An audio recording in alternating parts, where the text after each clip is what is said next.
This episode is sponsored by my good friends at Bullish. Stay tuned for more information on this amazing company later in the episode. Breaking news, everyone. The United States government is banning airplanes because a criminal wants to use one to fly from one country to another. The United States government is also banning iPhones because a criminal once made a phone call to his mom and mentioned some criminal intent. Well, that's basically what we have happening now with Tornado Cash, although those things are obviously not the case. For the first time that our guests can tell me if I'm wrong, but the first time that I can recall in history, the Treasury Department is sanctioning effectively a piece of open source code rather than a person or an entity, and which effectively makes it illegal for any United States citizen to interact with that, with a potential penalty of 30 years in prison. And we're going to talk about why this is a dangerous precedent and, of course, a massively slippery slope for freedom and privacy moving forward. You guys know I've been gone for quite a while. I kind of missed the story and didn't do a very deep dive until this weekend. So luckily, I've got Seth Hertlein from Ledger here and Michael Fasanello to discuss this with us. You guys don't want to miss this one. Let's go. Let's go.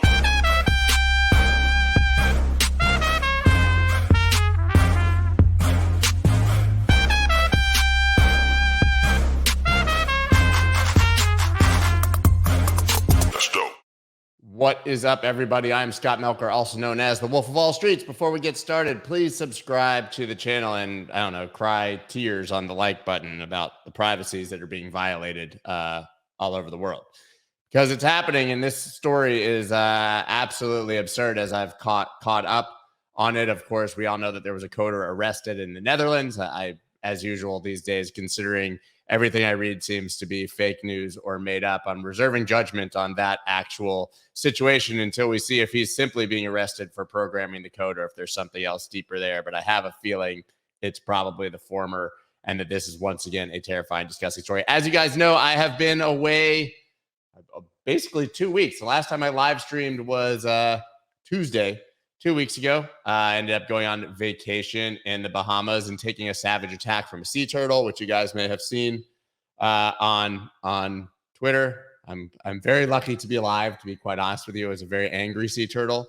I literally got bit by a sea turtle. It was hilarious. Probably one of the funniest things that's ever happened to me. I think now I'm a unicorn. I got bit on the foot by a shark about 10 years ago surfing in South Beach. I was the first person to be bit by a shark on South Beach in like 35 years. And now I've been savagely attacked by a sea turtle. So needless to say, I am not beloved by sea life, but we can get into that later. So guys, as you know, I have two guests today, Seth and Mike. I'm going to go ahead and bring them both on right now so that we can talk more about this Tornado Cash situation, because it's really terrifying. Seth, you wrote an amazing thread about it. You kind of made some of the comparisons similar to what I said at the very beginning. I mean, is this equally absurd as banning all of these other platforms or technologies because they've been used by criminals?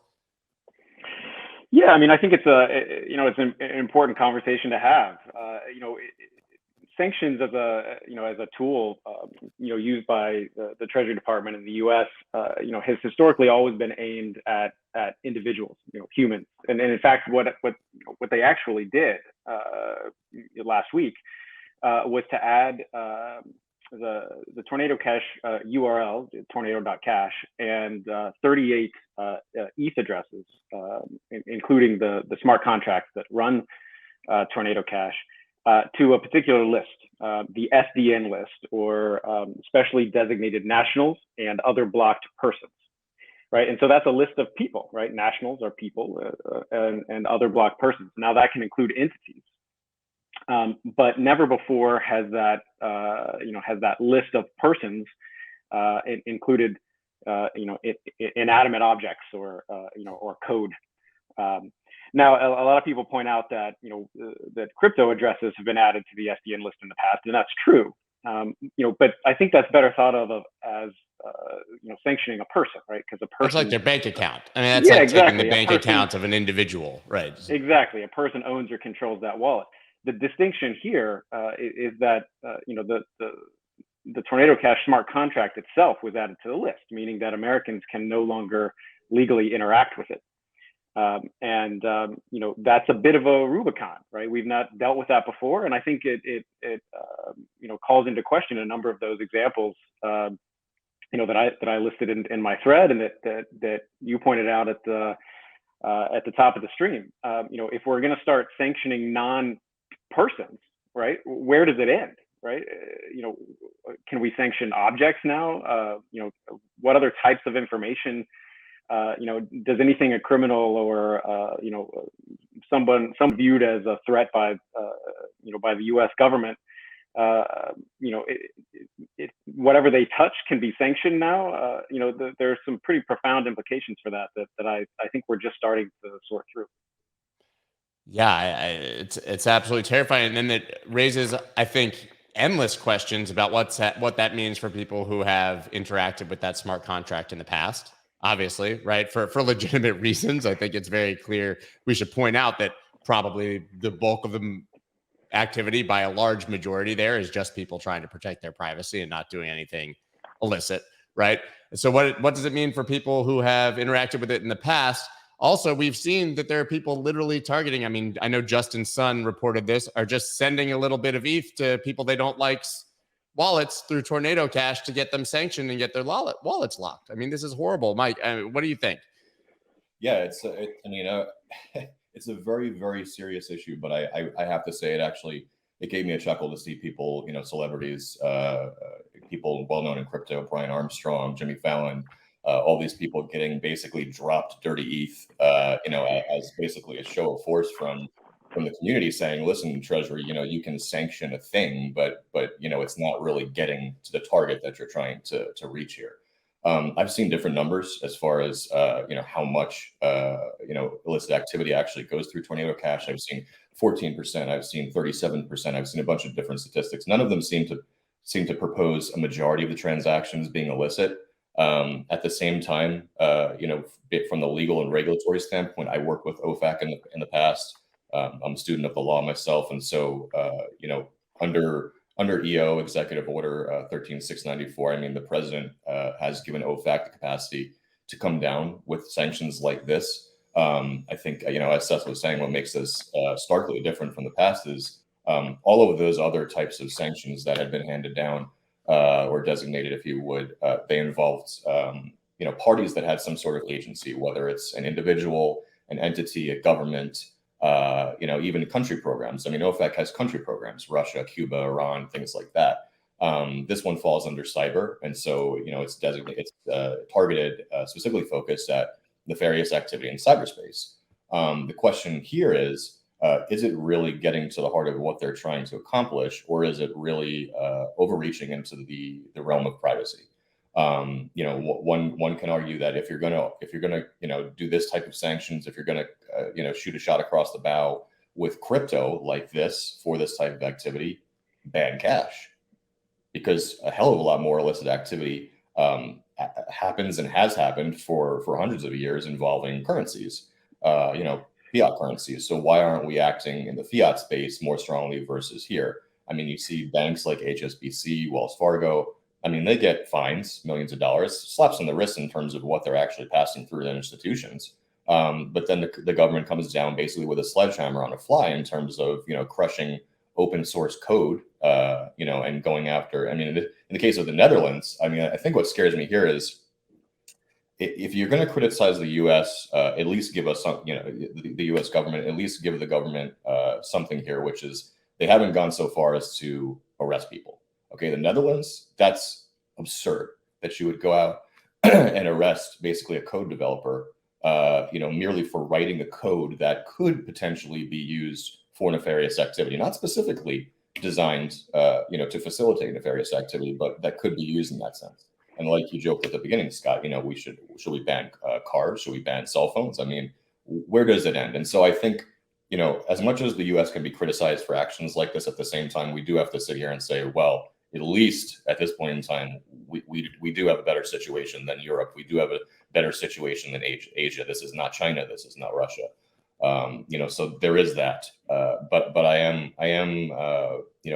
curious to see just how aggressive the government gets from this point, because this is a very different step than what we've seen in the past couple of years. I had spoken a lot on different forums in the past about regulatory fence sitting. Legislators don't seem to want to act. The regulators are, basically regulating by enforcement. We've seen that with the SEC. But this is a different step entirely, and now they're starting to get serious. I mean, it's hard to be encouraged by being, I guess, like the prettiest pig in the pen if you're still going to get slaughtered, right? So that's just another slippery slope. They're not arresting people yet, and I guess that leads to what this actually means for enforcement, because it seems like this is more of a symbolic gesture to sort of, as you said, I think, shoot a shot across the bow. Then they're not going to be able to go arrest every single person who's had a Tornado Cash transaction of any sort, right? And you alluded, obviously, I have this story here. The Netherlands arrests a suspected developer. Maybe you guys can give me some color on this, Seth. Is it literally just because he programmed this, or are there other allegations here? Yeah, I think nobody knows quite yet. Right. Not a lot of information has come out from from Dutch authorities other than just a very vanilla type statement. So we don't know. And as you alluded at the top of the hour, if this developer was truly just arrested for writing some code, I think everyone should be very, very concerned. I reserve judgment because I don't know the full story. I don't know if there's something more to it that could explain it, but it's something that the crypto community needs to be watching very closely. If that is in fact what is happening here, it's hard to imagine a clearer example of restraints on free speech, or a sort of a government chilling effect than to take an action like this. But going back to a point Mike made before about this being symbolic, I think there's a statistic that I think paints a pretty good picture here. So the estimate is that approximately $7.6 billion US dollars worth of ETH has gone through Tornado Cash in its entirety. And just to put that into perspective, a large French bank, BNP Paribas, in 2014 was fined $8.9 billion in 2014 for sanctions violations. So there are banks that have had larger fines for sanctions evasion than all of the money that has ever gone through Tornado Cash, right? So I don't think this was really about sanctions evasion on a large scale. I think this was much more a policy and a political calculation. That there's another little interesting tidbit that we can get into later on the political motivations here, but I think it's important to start just by putting the dollar values into perspective of Tornado Cash versus the banking system. I mean, don't we actually have precedent that code is speech and we have free speech, obviously, and that money is speech and we have free speech, obviously? So this could very easily be argued as a violation of the First Amendment. I mean, that's been litigated, right? I mean, we've seen judgments on those things. Yeah, absolutely. So the sort of the leading case on code as speech is Bernstein versus Department of Justice, which involved a Berkeley grad student who had developed a new encryption technique and wanted to speak about it and wanted to commercialize it. And prior to this litigation, the U.S. government considered all encryption technology to be military technology and prohibited its publication and export. So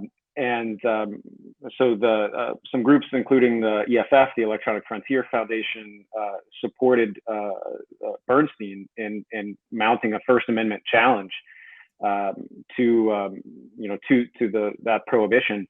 And it got up to the Ninth Circuit Court of Appeals, which found that code is speech, and that the export restrictions were unconstitutional. Basically, the government wanted Bernstein to get licensed as an arms dealer for writing code, which was pretty stupid. But that case is the reason that encryption technology is widely available to the public today in your messaging app or all over the place. So your video video conferencing apps use encryption in the background. Lots of things. The reason that that's legal is because of the Bernstein decision.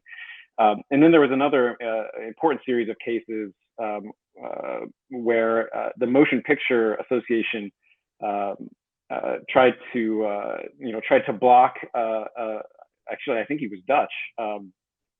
Developer who sort of reversed engineered the scrambling technology on DVDs and posted it on the website. This was a series called the DCSS cases, and they tried to prevent him from publishing that. And there was a freedom of speech challenge, and supporters ended up taking the source code and publishing it on T-shirts and selling T-shirts, and it made it very apparent that the actual source code on a T-shirt was speech and expression. And so that case actually made it to the Supreme Court of California, which also recognized that code is speech.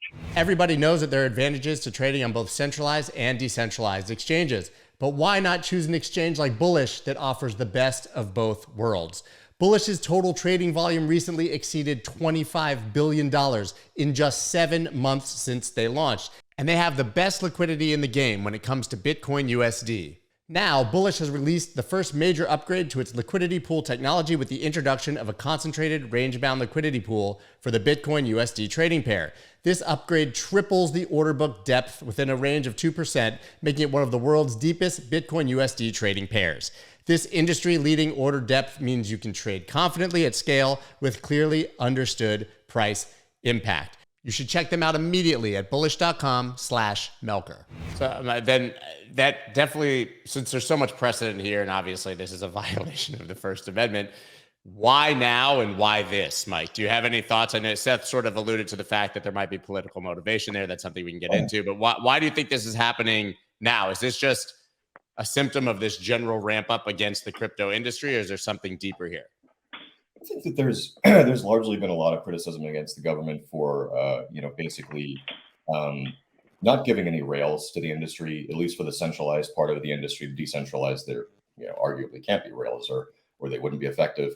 With the centralized piece, exchanges, currency transmitters, they've been begging for clarity from the SEC, from FinCEN, from Treasury proper.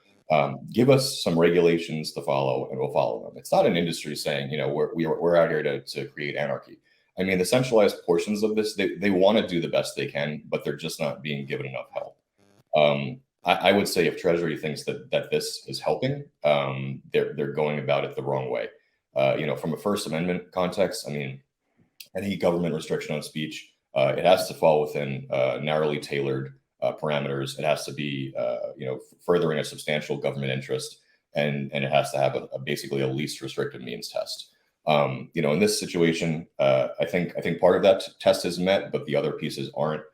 Least restrictive means, I think there's other ways to go about going and trying to prevent North Korea or any other state actors from doing what they do. If you want to prevent money laundering, we're doing that in a hell of a lot of different ways than coming down on code.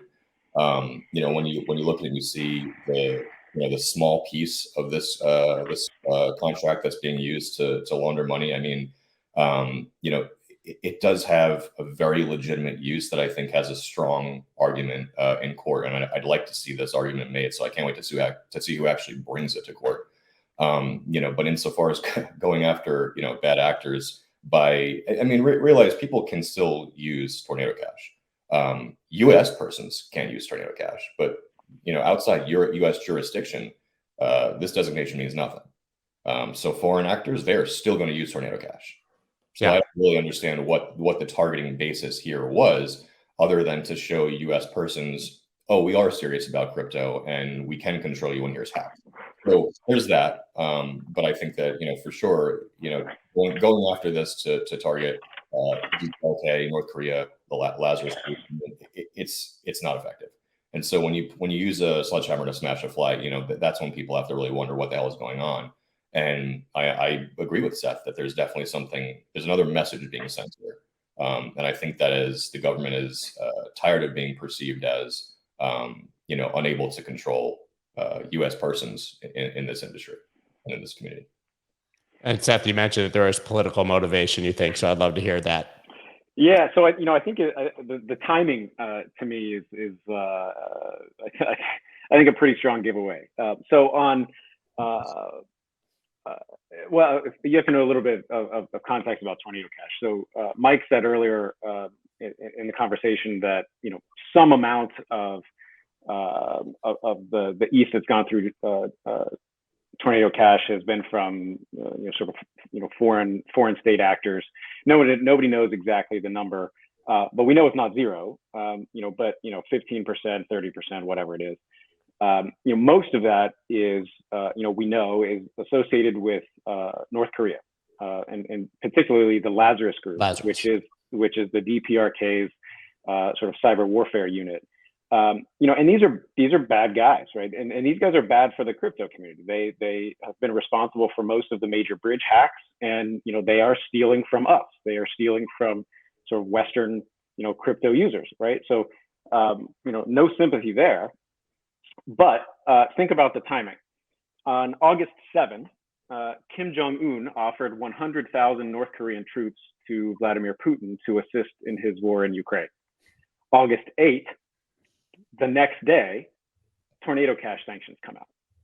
Coincidence? I don't think so, right? So I think this was a situation of, it was known that Lazarus had been using Tornado Cash, and the administration in the U.S. needed a response to Kim Jong-un offering troops to Vladimir Putin. I think it's as simple as that, right? It's no secret that Tornado Cash was out there and operating and being used, and that some percentage, certainly not a majority, but some percentage was being used for illegal means. Why was it sanctioned on this particular day? I think that's the answer. I'd actually not heard that argument, and it's hard not to see those, or hard to see those as perfect coincidence. I mean, what's this open source code? What's to prevent Lazarus from creating their own Tornado Cash and continuing to create their own Tornado Caches as they're I guess shut down and pursued? Like you said, Mike, I mean, this is the United States. It's the US Treasury Department, but it's not everywhere. So does this really solve anything? I actually agree with Seth. It probably is the political motivation, and it's almost pitiful because what other action could the U.S. take in that situation? I mean, they've already sanctioned North Korea. They've already sanctioned Lazarus Group. They've already sanctioned a bunch of other entities associated with both. And so, how do you basically hurt, an adversary that you keep punching and punching and punching, and it still keeps coming? So that's the sad part of this, and worse than that is that they've used a tool, that has strong implications for privacy and First Amendment speech, and a lot of good in this industry. They've leveraged that as the only means of retaliation, towards that situation with the hackers and everything. So it is a sad day for the industry.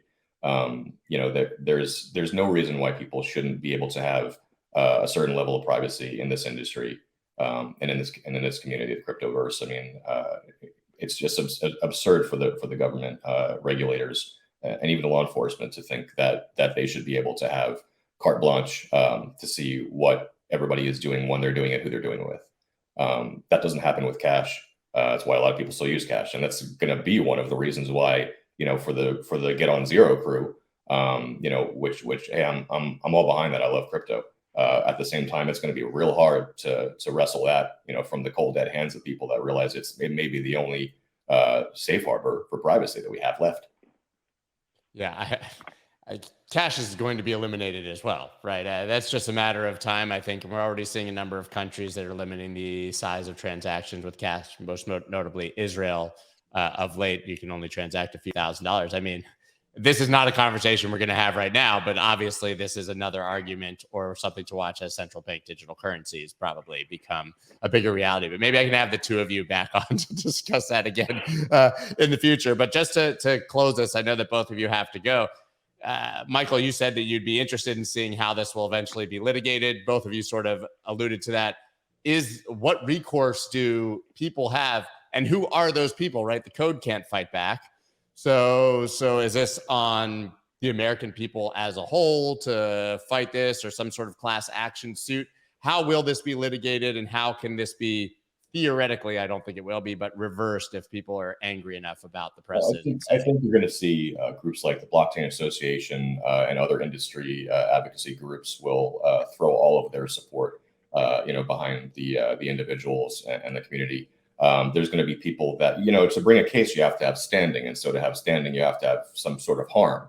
So it will be people that have funds blocked. The US dollar coin blocked like $75,000 worth of coin that was locked up in Tornado Cash.